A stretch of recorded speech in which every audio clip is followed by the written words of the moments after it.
अस्सलाम वालेकुम। तो वेलकम है आप लोगों का एम रात चैनल में। सबसे पहले तो बहुत बहुत ईद मुबारक पाकिस्तान में रहने वाले तमाम मुसलमान बहन भाइयों को।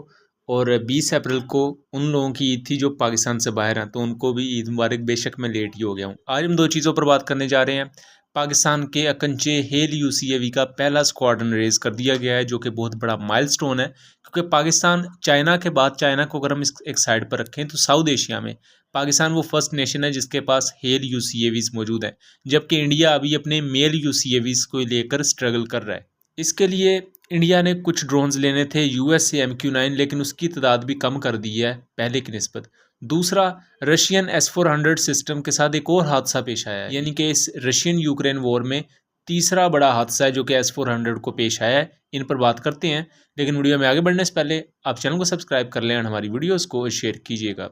सबसे पहले अकंचे ड्रोन्स की बात कर लें तो अकंचे ड्रोन्स एक दो हफ्ता पहले रिपोर्टेडली पाकिस्तान एयरफोर्स में इंडक्ट कर लिए गए थे, और पाकिस्तान एयरफोर्स की तरफ से एक जारी की गई वीडियो में इसकी पहली झलक भी हमें देखने को मिली, जिसको आप यहाँ भी देख सकते हैं कि एक अकंचे ड्रोन पाकिस्तानी एयरबेस पर फ्लाई कर रहा है या टेक ऑफ कर रहा है। एंड रिपोर्टेडली पाकिस्तान एयरफोर्स ने पहला स्क्वाड्रन इस्टेब्लिश कर लिया है अकंचे ड्रोन्स का, जो कि नंबर 65 स्क्वाड्रन, और इस स्क्वाड्रन को नाइट्स कहा जाता है। नाइट्स लफ्जी मतलब जंगजू से होता है। नंबर 65 स्क्वाड्रन में अकंचे ड्रोन्स आए हैं, जबकि नंबर 64 स्क्वाड्रन भी एग्जिस्ट करता है, जिसमें पाकिस्तान के बैरक्तर TB2 ड्रोन्स मौजूद हैं। सेम एस नंबर 63, 62, 61 स्क्वाड्रन्स, इनमें शापर 2, विंगलोंग 2 इस तरह के पाकिस्तानी दूसरे ड्रोन्स भी हैं। इन पर लहदा मैं आपको वीडियो ज़रूर बना के दूंगा। अकंजे ड्रोन पाकिस्तान एयरफोर्स का सबसे ज़्यादा एडवांस ड्रोन समझा जा सकता है, अपनी कैपेबिलिटीज़ की वजह से और अपने वाइड रेंज वेपन्स की वजह से और अपने हैवी पेलोड की वजह से। इवन ये बहुत हैवी सोम क्रूज मिसाइल, या पाकिस्तान अगर इस पर अपना Taimur air launch cruise missile नस्ब करता है तो ये चीज़ें अकंजे ड्रोन को बहुत ज़्यादा ख़तरनाक बना देती हैं। मुस्तकबिल में इस पर मुख्तलिफ नए वेपन्स भी आ रहे हैं, जैसे TRG-230 सुपरसोनिक रॉकेट्स हैं, जो कि एंटी रेडिएशन मिसाइल की तरह काम कर सकते हैं। और मैं इससे पहले एक वीडियो में बहुत तफसील से समझा चुका हूँ कि ये S-400 के लिए काफ़ी बड़ा ख़तरा होने वाले हैं।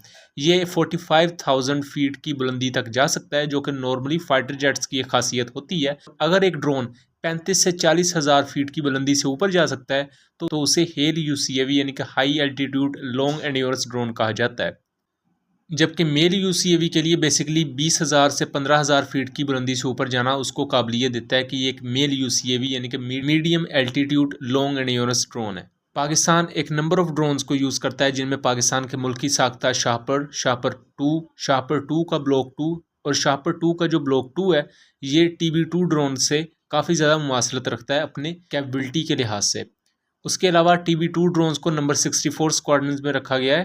कंचे ड्रोन की TOT से रिलेटेड भी बातें चल रही हैं, क्योंकि TB2 ड्रोन्स को हम TOT के तहत पाकिस्तान में ही बनाते हैं, पाकिस्तान एरोनॉटिकल कॉम्प्लेक्स में।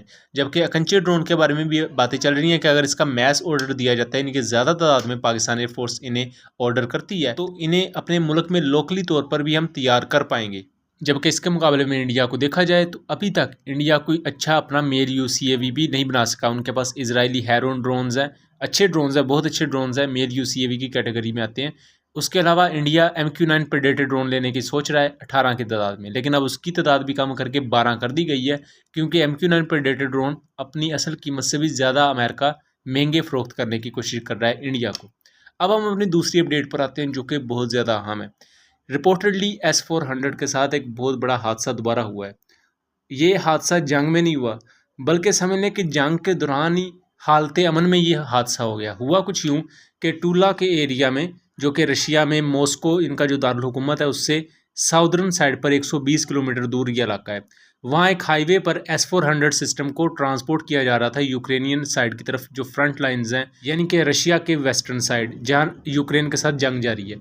और उसी दौरान S-400 की जो लॉन्चिंग व्हीकल है वो सड़क के एक साइड पर गिर जाती है, यानी कि सड़क के एक साइड पर रोल डाउन हो जाती है, और उससे कोई धमाका तो नहीं होता, बहुत ज़्यादा नुकसान नहीं होता। लेकिन यहाँ जो हैरत वाली बात यह है कि S-400 की व्हीकल का जो ड्राइवर था, यानी कि इस गाड़ी का जो पायलट था, वो उसने शराब पी हुई थी, और उसी दौरान वो ड्रंक हालत में S-400 की इस बैटरी को लेकर चल रहा था, और उसने इसे सड़क के एक साइड पर स्लिप करवा दिया।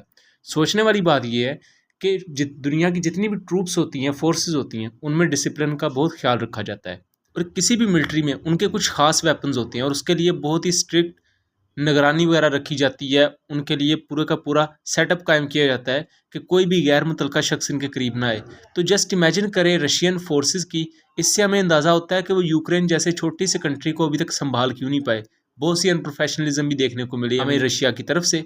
जस्ट आप ये इमेजिन करें कि रशियन मिलिट्री का पर्सनल है, और जाहिर बात वो सीनियर पर्सनल होगा जो कि रशियन S-400 के साथ तैनात है, डिप्लॉयड है, और उसने शराब पी हुई है और वो S-400 की एक ट्यूब लॉन्चिंग व्हीकल को लेकर जा रहा है और वो उसे सड़क के किनारे पर स्लिप करवा देता है और गिर जाता है। तस्वीरें आप अपने सामने देख सकते हैं।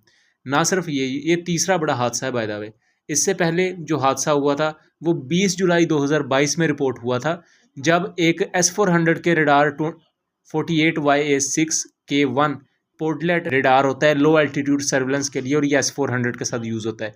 इसे यूक्रेनियन MiG-29 ने अपने पुराने हार्म मिसाइल के साथ तबाह कर दिया था। तस्वीर आप यहाँ देख भी सकते हैं। उसके बाद जो दूसरा इंसिडेंट रिपोर्ट हुआ वो नवंबर 2022 में हुआ, जबकि रिपोर्ट ये 20 जनवरी 2022 में हुआ, जहाँ S-400 की एक 5P85 SM-2 लॉन्चर जो है वो तबाह कर दिया था यूक्रेन ने। तो S-400 की जो एक मिथ है ना कि S-400 कोई बड़ा तोप चीज़ है, वो आ जाए तो आप कुछ नहीं कर सकते। अब जिसमें आपको सिंपल सी मिसाल दूं तो टर्की के पास S-400 है, लेकिन उसके बावजूद भी टर्की एक 4th+ जनरेशन एयरक्राफ्ट का फाइटर जेट चाहता है, क्योंकि एयर डिफेंस सिस्टम वो काम नहीं कर सकता जो एक फाइटर एयरक्राफ्ट कर सकता है। एयर डिफेंस सिस्टम को आप सैचुरेट कर सकते हैं, एयर डिफेंस सिस्टम को आप मैनिपुलेट कर सकते हैं। अगर आपके पास एक तगड़ा इलेक्ट्रॉनिक वॉरफेयर सिस्टम है तो एयर डिफेंस सिस्टम के रडार्स को आप जैम कर सकते हैं। और दूसरा, यहाँ रशियन ट्रूप्स की बहुत बड़ी अनप्रोफेशनलिज्म भी नजर आती है कि S-400 के एक लॉन्चर को चलाने वाला जो ड्राइवर है उसने शराब पी हुई है और वो सड़क के एक साइड पर इसे कल्टी कर देता है, यानी कि गिरा देता है। और इससे ये भी हमें अंदाज़ा हो जाता है कि यूक्रेन जैसा छोटा सा कंट्री अभी तक रशिया को संभाल के रखे हुए है। जस्ट इमेजिन करें एक इतना बड़ा रशिया है जिससे पूरे का पूरा नेटो और अमेरिका डरता है, वो अभी तक पूरी तरह कॉन्कर नहीं कर पाया यूक्रेन को, जबकि बोर्स से एरिया से लोहिंजक के और दूसरे जहाँ रशिया ने पहले टोटली काबू कर लिया था 2022 के मिड से पहले, लेकिन यूक्रेन ने एक काउंटर ऑफेंसिव ऑपरेशन शुरू किया और जितने भी एरियाज थे इनमें से बहुत ज़्यादा एरियाज दोबारा रिकैप्चर कर लिए, यानी कि अपने अंडर ले लिए। तो इससे हमें पता चलता है कि आपकी आर्म फोर्सेस या आपकी मिलिट्री की तादाद बहुत बड़ी हो उससे फ़र्क नहीं पड़ता, उनमें क्वालिटी वाइज उनको चीज़ें पता हो, उनकी ट्रेनिंग अच्छी होनी चाहिए। अगर आप सेम एज़ पाकिस्तान आर्मी को भी देख लें, पाकिस्तान मिलिट्री को भी, तो हमें पता है कि अफ़गानिस्तान में, मिडल ईस्ट में अमेरिका और पूरी की पूरी कोएलिशन फोर्सेस कितने साल लड़ती रहीं, कभी कामयाबी नहीं हासिल कर पाई। इनको शिकस्त खा के जाना पड़ा था। पाकिस्तान आर्म फोर्सेस वो फोर्सेस थी जिन्होंने ज़रबे अज़ब ऑपरेशन और उसके अलावा ऑपरेशन राह निजात और इनमें दहशत गर्दी का कला कमा किया था। इवन हमारे उस वक्त हमारे बहुत से इलाके दहशत गर्दों का स्ट्रॉन्ग होल्ड बने हुए थे। हम वो फोर्सेस थे जिन्होंने अकेले अपने सर पे अपने लिमिटेड रिसोर्सेज को यूज़ करते हुए इन दहशत गर्दों को शिकस्त दी थी। सो ये चीज़ें होती हैं कि हर दफ़ा ज़रूरी नहीं आपकी तादाद ही ज़्यादा हो, तादाद मैटर ज़रूर करती है कि तादाद ज़्यादा होना एक एज होता है, लेकिन अगर आप अनप्रोफेशनलिज्म दिखाएंगे और अगर आप जस्ट इसी फ़ख्र में रहेंगे कि हमारी तादाद ज़्यादा है तो हम जीत जाएंगे, तो आपको हमेशा मुंह की खानी पड़ेगी और आपके साथ उसी तरह के वाक़यात होंगे जो इस वक्त रशियन ट्रूप्स के साथ हो रहे हैं। बाय द वे मैं ये भी बता दूं कि एक रशियन Su-34 बॉम्बर ने 18 या 19 अप्रैल को अपने ही एक शहर बेलग्रोड में बॉम्ब गिरा दिया। उस पर मैं अलग से वैसे वीडियो बनाऊंगा। बहरहाल उम्मीद करता हूँ चीज़ें क्लियर रही होंगी। मिलेंगे अगली वीडियो में, तब तक के लिए अल्लाह हाफिज़।